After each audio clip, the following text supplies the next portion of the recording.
Because if you're willing to say, I'm changing this, I want to do this differently, it's vulnerable, but how much strength does it take to do that?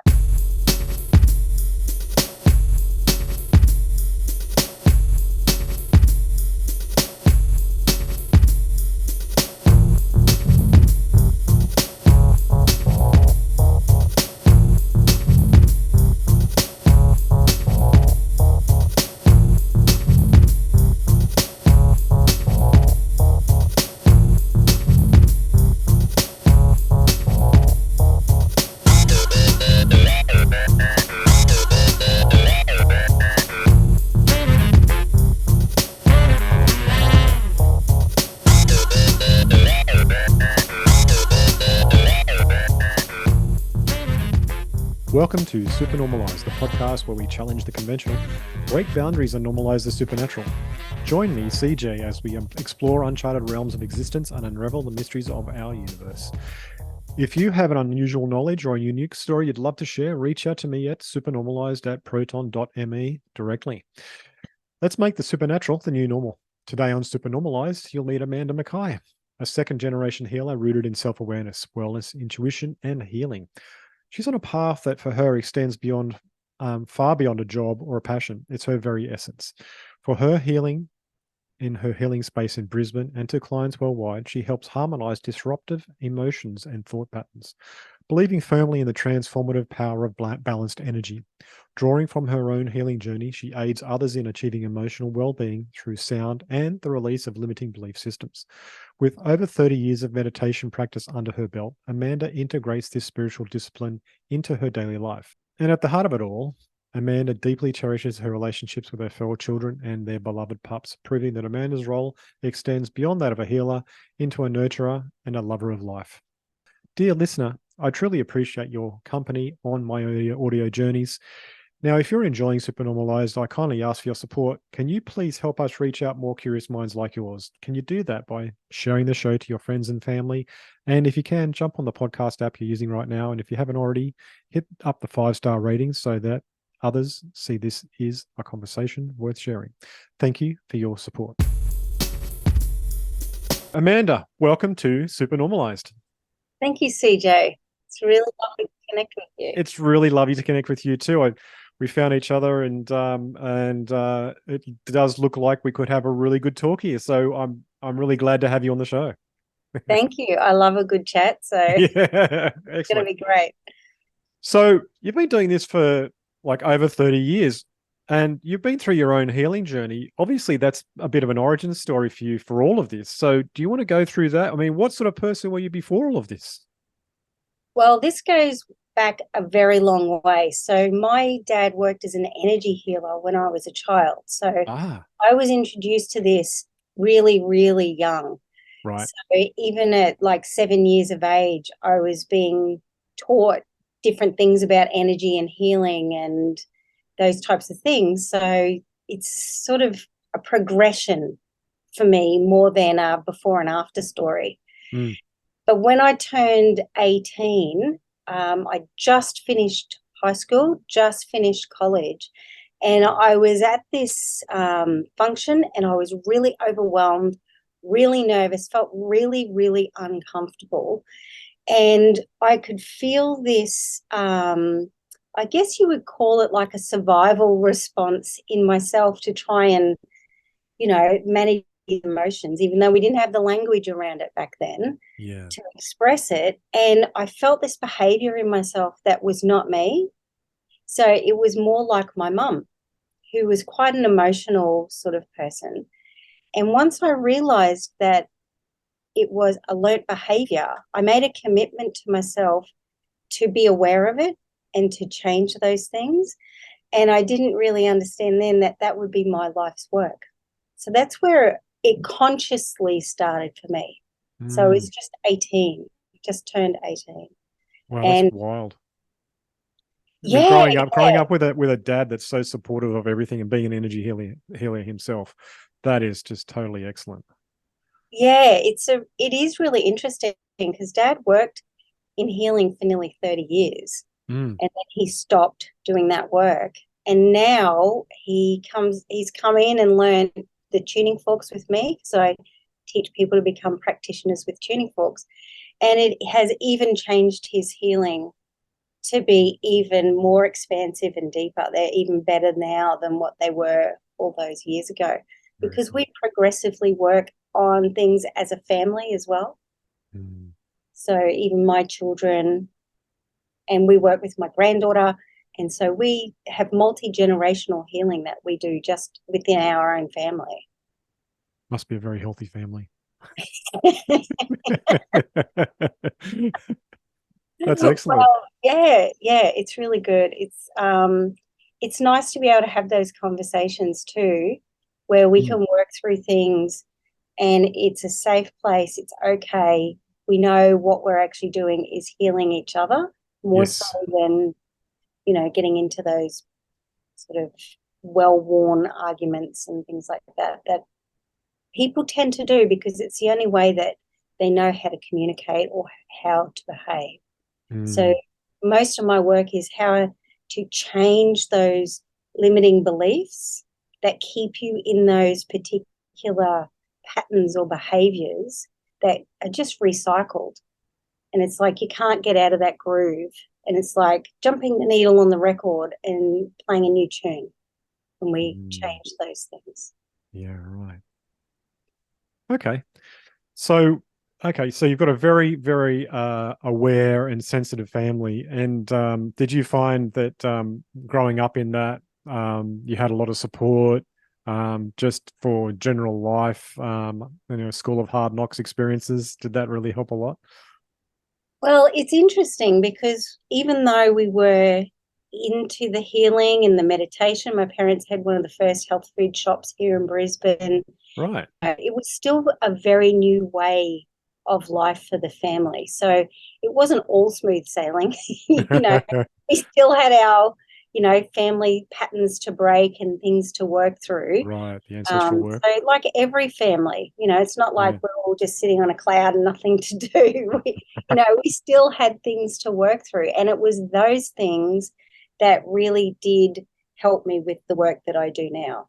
Because Right. without healing and understanding what it's like to go through painful experiences, you can't really help other people. Not really in a deeply compassionate way and a Mm, non-judgmental way, because you're like, I've been there. I know what that pain feels like. I know what yeah. it's like to, think, what's it going to be like on the other side of this healing?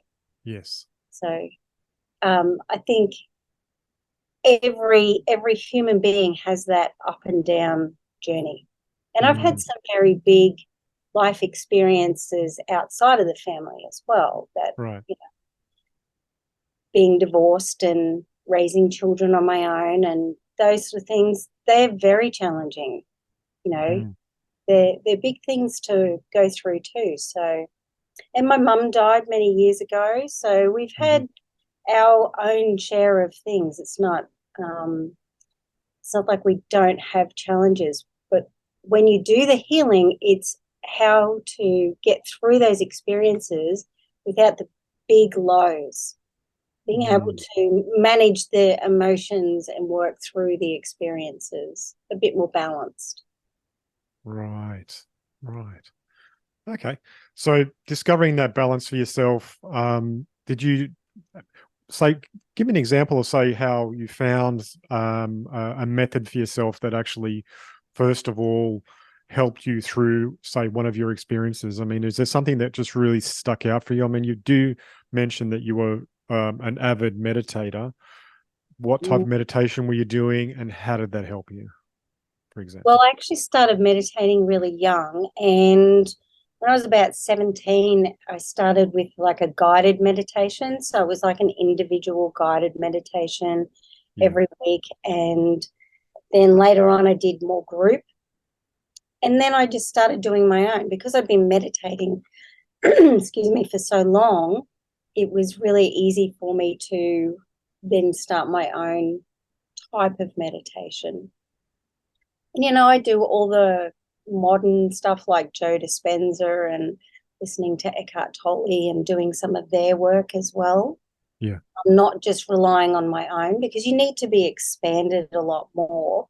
So meditation helped hugely for me. It's been probably one of the most consistent things in my life, thing that I have continued on a daily basis, whether it's a long meditation or a really short one, or just being very aware of what's going on, looking at a tree, and just being really present can be a really beautiful meditation. Yeah. The big things that got me through, I would say the two really important ones were my mind was always running. So always with a lot of thoughts. Right. And so I learned a technique to stop the thoughts as a separate kind of energy, not thinking that they were me. Because I was doing a meditation one day and I was focusing on what I was doing, and then I could hear this voice still. And it was like my first realization of it's actually separate to you. The thoughts and the chatter are not you. It was like there was a TV going on in the background as well. So that was really important, because that helped me understand that I could stop the negative thoughts. I could stop the chatter that wasn't helpful. It's a process, but having the awareness first was really, really helpful. So that helped me a lot. And then the other key thing was forgiveness. Oh. And I still remember the moment I was driving and I was down in my street coming home, and I had been divorced for many years, but anyone who's been divorced knows that it can take some time to actually move through some of those issues. And the idea came to me that it wasn't him I needed to forgive, it was myself. And it was like a lot of the pressure let go then, a lot of the overwhelm. And, I should have done this. Why didn't I do that? Why didn't I see this? Why wasn't I aware of that? It's like I needed to forgive myself that I did do the best that I could at the time. And that's all there is, because you can't go back and change it. And so forgiveness has been a really big thing for me in my own healing. So forgiveness of yourself, and then maybe forgiveness of others as well, because obviously a lot of people, when they're doing things which aren't so palatable when it comes to life experiences, a lot of their stuff is coming from their own trauma too. It really is. That's the only place it's coming from. And if you can see that and know that they were actually doing their best, even if it wasn't that flash, that was their best at the time. They couldn't do anything else. It actually wasn't possible. It's a hard one for people to understand or even try and do, forgiveness. It's a big thing for some people. I know some people don't want to touch it. They just really don't like the idea of it, because they think the other person's getting off the hook. But they're not, because that person has to live with themselves. And they have to go through and work through their own pain and live in their own limiting beliefs. And if you can understand that they're living in their pain, it's much easier to look at it and say, oh, yeah, I see that, rather than expecting them to be different, because they can't. They don't have the conscious awareness. If they did, they wouldn't be doing that. That's right. That's right. Yeah.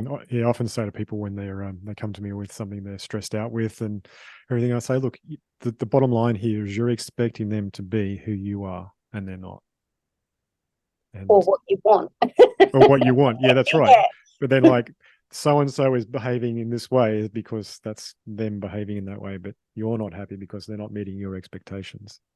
Maybe drop your own expectations. Yeah, and the expectation is from your own wound anyway. That's right. Yeah. I want you to be like this so I can feel better about myself. But that's right. The only one who can feel that. Yeah. The worthiness is what it comes down to, feeling worthy. Yeah. Yeah, it's a hard one though, because you think people should all make the right noises and make you feel happy all the time, but they don't. It's not their job. No, it's an education process for ourselves to all learn that, I think. Yeah, they didn't sign up for that. Not in the contract. So this drove you towards a path of more self-awareness and understanding of connectedness. How did that roll out for you, for yourself? Oh, well, it has been a journey, that's for sure. And I was taught from a very young age that if you have an issue with someone or someone annoys you, you might want to look at yourself for that. It's somewhere in you. So when you have that really important key piece of information, Yeah. it does maybe not always make it easier, but you have the awareness to say, okay, well, where is this particular behavior sitting in me? Why am I reacting to that? And it's important to know that it might not be expressed in the same way. So it might not look the same. It might not look like the same behavior, but there's something in you. So I'll give you a quick example. If somebody gives you a gift and they expect you to respond in a certain way when they give it to you, they want you to be grateful, they want you to use it how they envisage it, and you're going to have to remember always this amazing thing that they gave you. I mean, conditional giving, right? Yes. All over the place. So it's not a real gift. A gift is where you give something and you have no attachment to what happens after that because it is no longer yours. Conditional giving is you're giving it, but you still have the attachment because you want them to do or say or whatever it is in a certain way. So I noticed that in other people. But in myself, the conditional giving was within my own family. It didn't look like conditional giving, but I gave everything to my children. All my time, my energy. I really put myself on the back burner for a lot of years because I have 4 children. They were all really close together in age, so it was busy. It was full on. And we had a lot of activities in school and, all the issues that go on with raising children. And so I put everything into them, which on the outside looks really lovely. And, I'm such a great mum. And, they do tell me now that I'm a great mum, so that's nice. They're all young adults now. But in that is it's like being the mother who gives everything, doesn't take anything for themselves. And there is that kind of thing in there like, I need the acknowledgement. Now, I wasn't a demanding, I need this acknowledgement kind of thing, but anybody who's raised kids on their own, or even with a partner who may not be present, knows that it's exhausting and you just want someone to say thank you. It's like, I do all of this. Why am I not getting a thank you? So that's the little piece of conditional in there because you still want something out of it. Yeah. You know what I mean? So it's subtle, but it's very real. And when I realized that and then took a step back from it and thought, they don't really need to do any of that. That's not up to them to do that. It's up to me to feel good with what I've done. It was enough. Again, it was enough. What I did was enough. Do you know what I'm saying? It's like the forgiveness piece again. I did the best that I could at the time on very little sleep, and that's just, it's okay. It's like just to take that piece out of it where it's like, I didn't feel like I ever sacrificed for the kids because I was very willing to be there and be present and do the best that I could. but there's still that learnt behavior sitting in the background of, because I guess that's what I learnt from my mum,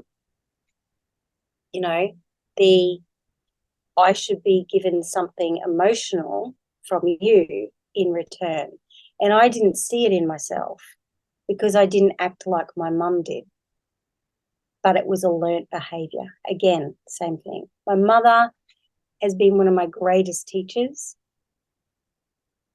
My dad's been one of my greatest teachers. My children, even my ex-husband, what you would say one of my best teachers, because they give you this almost like a resistance or challenges, and then you are then standing in front of it saying, okay, how am I going to respond in this? Am I going to react? Am I going to respond? Am I going to let it go? It's all about choice and how we actually behave and see ourselves. And again, comes back to worthiness. Am I going to stay in this reactive thing? Am I going to stay in this push-pull? Or am I going to think, no, I'm actually worth something that's healthier than that, something that's good for me, rather than staying in this resistance? So I hope that sort of answers what you're saying, Yeah. because one of our biggest challenges can be really subtle and unconscious. Right. So that little tiny piece of conditioning that's, in the act, if that is not let go of as well, that can actually build up into resentment. Oh, yeah. Yeah. Absolutely. Yeah, and I think that's probably where a lot of illness comes from. So yeah, anyone listening who has a parent that expects something from them knows exactly what I'm talking about. Yeah. And they distance themselves. Anyone who's like, you're obliged to do this, you're like, oh, that's uncomfortable. I don't like that. I don't want to do that. And we all have parents, or caregivers, so we all understand what that is actually is. We've all experienced it somewhere. I have a lot of resistance to obligations myself. I like to do things because I like to do things. Yes. And that's actually a resistance as well, too. Oh, no, you caught me. I know, CJ, because I have the same feeling. How do we get around that then? I don't know. Well, it's interesting. I had this conversation with my dad the other day about the resistance like that. And he said, it's just let it go and let it play out. Simple. So simple. Yeah. It's like when you have the resistance, it's what magnetizes that experience to you. Oh, right. Because we've got that emotional feeling or condition sitting in the field or in the body. Yeah. And it's like a magnet for every experience to come and give us a little bit of a nudge and say, hey, you've still got this here. It's still something to look at. So that's why you keep getting the same experience. And the way Dad said it was just so simple. Just let it play out. Just watch it. Yeah. There's a bit of gold. I have a bit of a belief that the life experience that we are manifesting is that it is because we are actually like an antenna for information. We pick up information from the field, and then as we grow and change and the onions peel off, layers peel off, we are broadcasting different sort of frequencies, and those frequencies are what attract all of the experiences towards us. So that resonates really nicely with what you just said there. So nice. Absolutely. When you change the frequency, you attract a different frequency back. So when you let go of those limiting beliefs or ways of being, you then get the more expansive frequency back. Yeah, right. So when you're working with clients with all this understanding, where do you start? What do you do? How does it work? Okay, so they usually come in and sit down, and I just ask them what brought them to the session. Right. And they'll say they've got this going on or that pain, or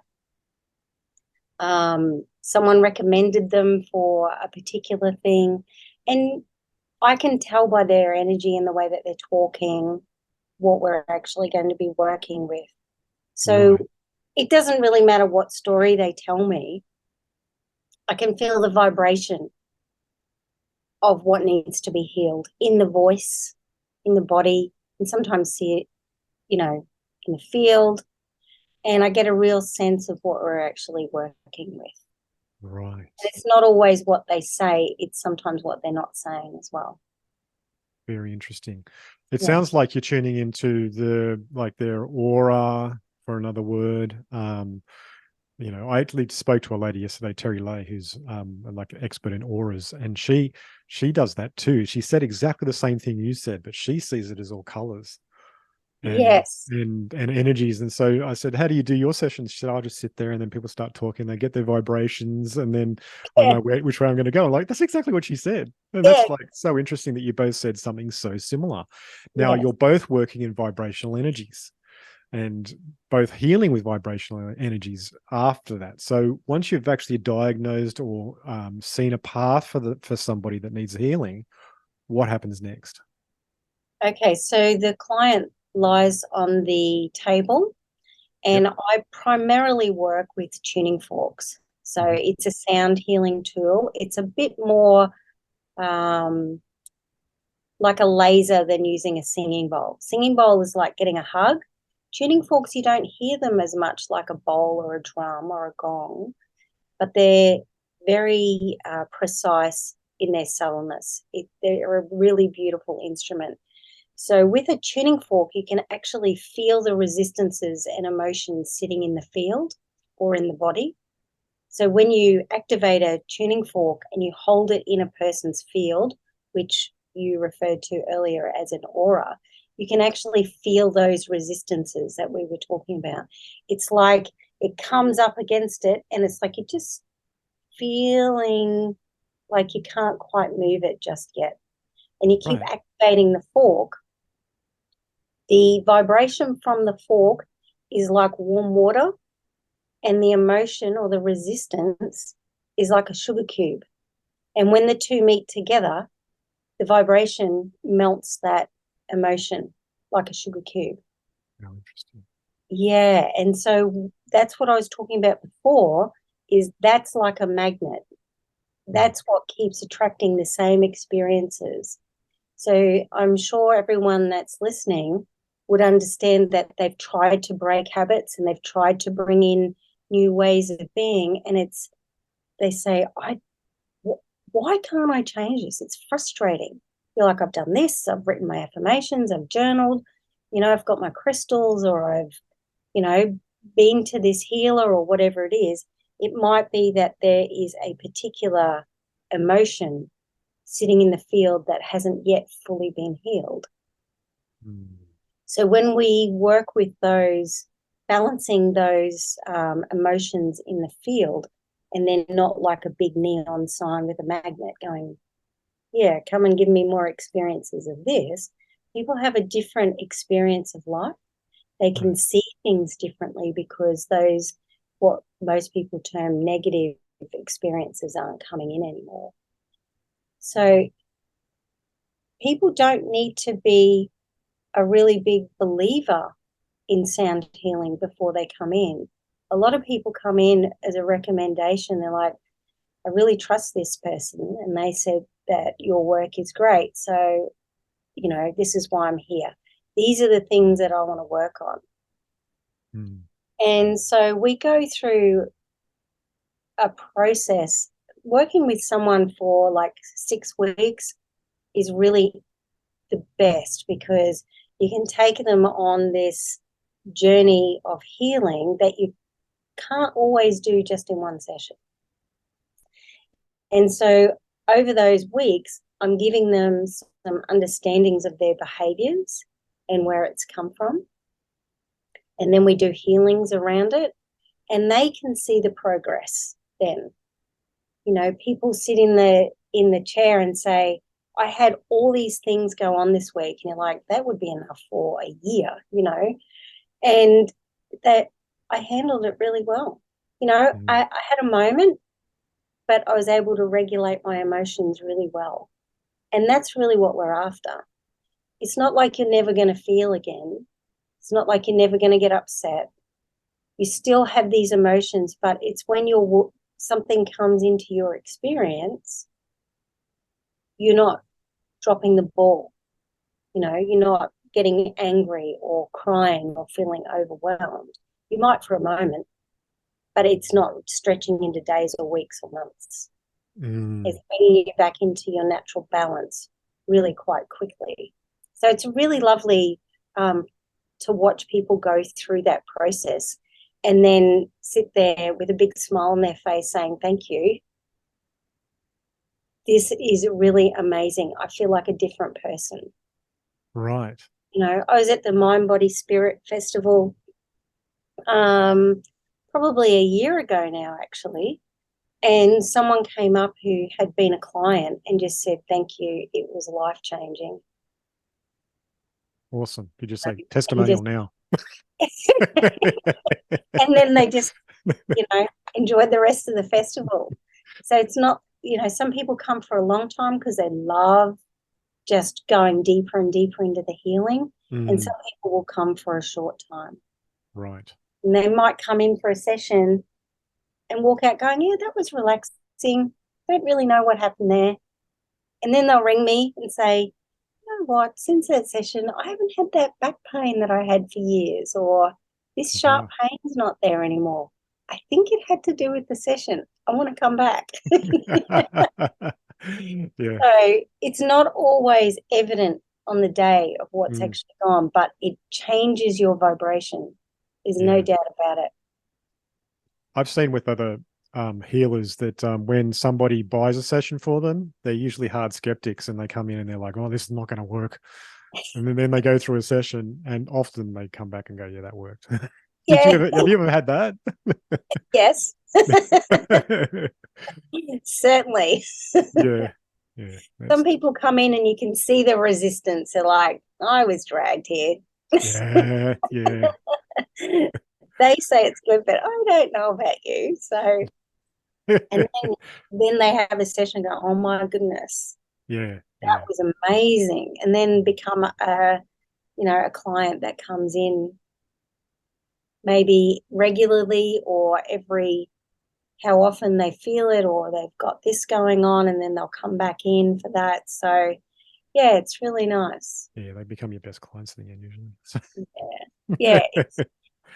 It really is. It feels like a privilege, I feel, to work with people, and they trust you. Yes. Because they're talking to a stranger essentially. Yeah, about deep life stuff. Yeah, but they feel safe in this space, that they're not going to be judged or criticised. I don't have an opinion on what it is that they're expressing. Yeah. Just the fact that, okay, well, that's something that we need to heal. It's that simple. Right. So all those negative thoughts, all that self-criticism, if you all can just look at that from now on as just something that needs to heal. It's not negative. It's not like you're bad. There's no, oh, I'm not this, or I'm not that, or why couldn't I be this? There's something in them that needs to be healed. And if you can approach it like that, it's like a weight lifts off you. Right. Yeah. It's a lot kinder. You're just like, oh, this is an exploration. Let's find what this is and let's let that go. Yeah. And it's not, and letting go is what we do in our work. We're the ones who are facilitating the letting go. The client needs the willingness, and we have the tools to help them do that. So they're not alone in it. It doesn't have to be hard. I think that's one of the things that I've learned. It doesn't have to be hard. If you just give yourself that kindness that you would give to somebody else. So this is just something I need to heal.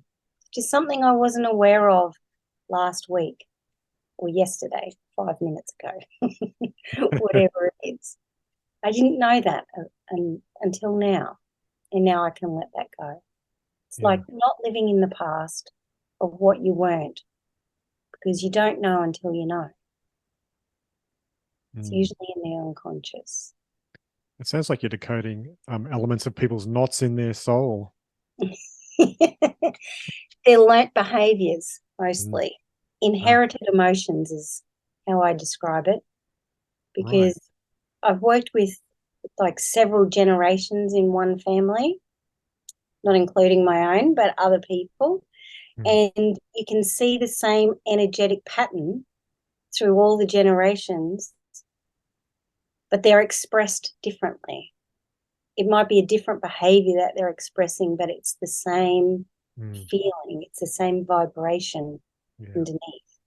And it's really great working with multi generations because each session helps the other people when they're all coming for sessions. And you can work on those deeper patterns. It's very interesting. Have you ever seen, when you've been working with people, somebody that's come in that's, basically got a lot of loops and trouble going on in their lives, and they know, and they actually speak about their family, and it's happening everywhere in their family. But then when you do the work, and you unknot them, and dissolve their inherited traits, do you ever hear that they come back and say all of the family's getting easier? Yes. Yes, definitely. Yeah. So one interesting thing is they will say, I haven't spoken to my mother, brother, sister, whoever it Mm. is, in 5 years or 10 years. And after I had my session, they got in contact with me. It's very common when there's that kind of resistance because we're changing that vibration and we're not even working on that particular aspect of their life. I had no idea that they hadn't spoken to that family member for that Mm. long, but Right. we've changed a vibration in the person that's come in for the session.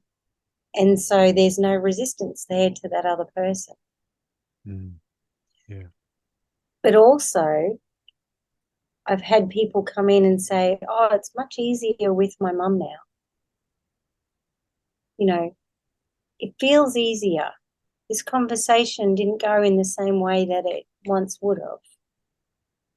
Because, like I said before, we get into these grooves of behaviors and reactions. And when you change that, the people around you can't help but change as well because you're not behaving in a certain way. So they've got nothing to sort of bring that old conversation to. I hope that makes sense. It Like, does. It does. yeah, somebody was in the other day and said they had this particular experience on the weekend and they handled it in a completely different way to what they used to. And then the other person in the situation wasn't overly happy about it because Yeah. they didn't get the same response that they used to. Because people have that same, and this wasn't an argument, but they might have the same argument with a partner or a family member. And it's like they know what's going to happen. They know the trigger points that they're pressing. That's why they do it. And they get a little bit of a sugar hit from it. And then they can go away and, you know, maybe talk about it and say, oh, they did it again. You know what they're like, because it's fitting the narrative of who that Right. person is Yeah. to Yeah. them. Yeah. I see that with people. So, yeah, yeah. So when you change that, they're like, what am I going to do with this? Mm. It's some people love it and other people have a resistance to it. So Yeah. it's very interesting. Yeah. When I see people doing that sort of thing, I say, do you need to say that again? You know what I mean? It's like, you're just reinforcing it. But you don't need to do Yeah. And that. if you are trying to change the way that you communicate and new ways of being, a really easy way that I suggest to people is if you find yourself going back into same patterns of reacting, and say it's with a spouse or a close friend or someone that knows that you're making these changes, you can say, hang on a minute, can we start over? I actually made a commitment to myself to do this differently. So this is actually what I want to say. So it's having the openness with it. It is vulnerability, but vulnerability is a real strength, because if you're willing to say, I'm changing this, I want to do this differently, it's vulnerable, but how much strength does it take to do that? You know, it is a real strength if you can do that. And it's also a brave act as well. Yeah. So um, even with yourself, you might have this thought, look, hang on a minute. I don't want to, go down that path anymore. I'm going to stop that. Yeah. And that's the way I did it with the mind, was like, no, stop. I don't want to think in that way anymore. And it takes usually more than once. Like anything, it's a repeated thing. You're creating a new behavior, so you're um, getting a new neural pathway going in the brain, and you do need to do it repeatedly. And then one day, you just don't think like that anymore. And that's one of the big things that people say when they come for sessions is, oh, I didn't react in the same way that I used to. Like I was saying before with that person who had an experience and they behaved in a completely different way. It's because you don't have that vibration of the resistance and the static and the limiting ways of doing it. As with you, I found for myself meditation helped a lot with that. And I've been meditating since I was a very small child. And the only times in my life that I found that I lost it in ways that weren't really healthy was when I stopped meditating. And it just seemed to, it always, I find, always grounds me and gives me more resilience, and I don't react as much to things. Spend, how would you say it? I give myself space to understand what's actually happening rather than just jumping in on a reaction. And part of the help for my understanding of that as I got older, because I seemed to go down a bit of a materialist path personally myself. And I read a book called Programming and Metaprogramming of the Biocomputer by John C. Lilly. And he was an expert in languages and consciousness from the 70s. And that book actually helped me to see a lot of my own mind loops and how they weren't programmed. And I find nowadays a lot of people get caught up in social media and everything being pumped into our heads through social media, and the mind loops that those caused. And I think there's a lot of anxiety and overthinking that happens from that. And I personally recommend for myself and for many others, meditation and get off social media. It's not helpful because it teaches people behaviors. It does. And they're not for you. No. Not at all. No. The way that people present may seem like a vulnerability because they're posting things all the time, but it's not really. It's more like a shield against showing the real person. Yeah, exactly. Yeah.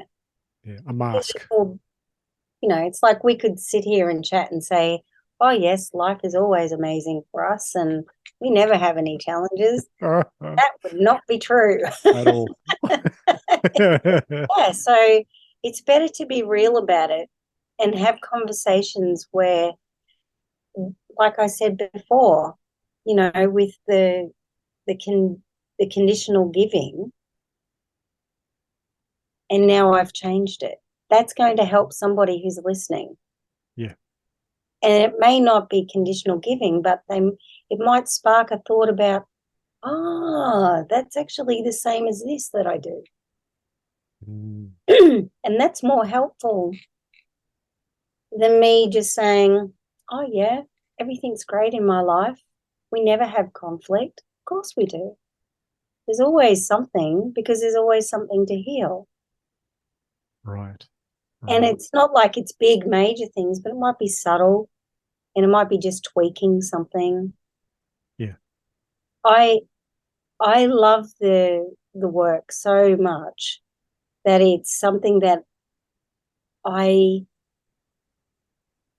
I do for myself all of the time because for me it's about getting back to who I truly am rather than family, society, conditioning. And it feels so much freer to do that. It's like energy archaeology.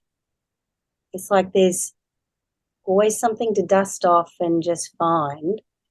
And even though it might sound like, oh, there's always just something that is this like a never ending, if you look at it as more like a treasure, you're dusting it off. It's a treasure that you're finding. And there's magic in that because there's much more awareness and much more expansion in each of those little findings. Mm, exactly. So you do work with tuning forks and singing bowls, and what other tools do you use? Gong and drum. Gong, gong and drum as well. Okay. Yeah, drum is really powerful also in a completely different way to tuning forks. Um, the resonance of the tuning forks is like our vibration, and the drum is like our heartbeat. So if there's something that is sitting in the field and it feels like it needs a drum, I'll go and use a drum. And it's such a powerful instrument because it really tunes into our beat. And any ancient sort of healing has that kind of um, connection in with the body as well. It's like a very primal kind of thing. Yeah. And I love that the drum, just like you can feel it in your body. Yeah. It's You like the capture. Yeah. big movement, So you're like being the in the room bass. again. It's like, really gets in there in that way. Whereas the forks, you don't feel it in that. It's deep, but it's different. So if you put a tuning fork on the body, it will relax the central nervous system and release the energy that's sitting in there very differently to a drum. But you can feel it. It's when people use them at home in between sessions, you can see the difference when they come back. That has regulated their stress during the week. So when they come in for a session, we can actually do some deeper healing rather than like working with that static that they've collected during the week. Right. Yeah, so instruments do very different things. Mm. Now, I've seen also that you do trainings as well. Yes, yeah. So Okay. I do practitioner training. So people who want to learn tuning forks Yeah. and have clients, we do those practitioner trainings. Brilliant. And we do workshops as well. We have a free workshop twice a month for people to come in if they don't know much about it and they want to dip their toe in. They can join in on those. But I have regular clients who come in and graduates from the courses too come into those workshops. So they just want to do a little more healing every couple of weeks and keep that going. So yeah. Very cool. Okay. Is there any questions that I did not ask you today that you would have liked me to have asked? I think we pretty much covered everything, CJ. Yeah. I actually think so too. It's been a very good conversation, and I've really enjoyed everything we've talked about. And I was actually just daydreaming a little bit when you're talking about how the bass works and everything, because I'm a bit of a bass head. I actually have a huge bass speaker in my car and a really beautiful tuned sound system. And the cars sound dead, and so it sounds like you're inside a speaker. And sometimes I Wow. put on tracks that have got beautiful bass, and I just drive and go, oh yeah, this is great. Because I drive like back and forth to Brisbane, 5 times a week. So Yeah, that's a bit of a drive. it is. So I've got to enjoy it. And that's one of the ways I do enjoy it, by having really good bass. So I totally related to that. I was like, yes, that's right. That's right. That's exactly how it is. And I've been in shaman sessions too with shamans that have actually done drumming and taken me away. And I remember one session up here on the mountain with some two healers, Heather and Angel, and they did a session with me, and I thought it was 20 to 30 minutes, and it was an hour and a half, and drumming and chanting and all sorts of works. It was fantastic. But yeah, when you get inside the sound, it changes everything. And yeah, and even do time travel too, is what I did. Yeah, So there's no time there, is it? no, not at all. Not at all. Yeah, Makes life. people say that all the time. They're like, was that an hour or an hour and a half? That felt like I was only there for 5 minutes. Yeah, Yeah, it it does change a lot. It does change a lot. transforms you. Absolutely. So it's been a pleasure, Amanda. Thank you so much for coming on Supernormalized. And how can people find you? You can go to our website, which is biofieldbeing.com.au. You can sign up for our workshops, look into our practitioner training, book a session. We have a blog, and we'll be launching our podcast soon too. Excellent, excellent. And you do work with people remotely as well? Yes, we do. So you can book a session that is via Zoom, and we connect on the day. We do the session exactly like I would if you were here on the table. You can see what I'm doing. I have people all over the world that connect for distance sessions. Excellent. So, Excellent. yeah, it's great. All right. So I'll provide the link to your website in the show notes as well. And I'll just say thank you very much for being on the show. Thank you so much. Thank you so much. Great conversation, CJ. For sure. For sure. All right. Bye for now. Well, that was an excellent talk with Amanda. And we got into some really interesting aspects and understandings to healing, and also explored what she does with her healing tools and how she got there. Very, very cool. I hope you enjoyed the conversation as much as I did, and I look forward to having you back next week. Until then, bye for now.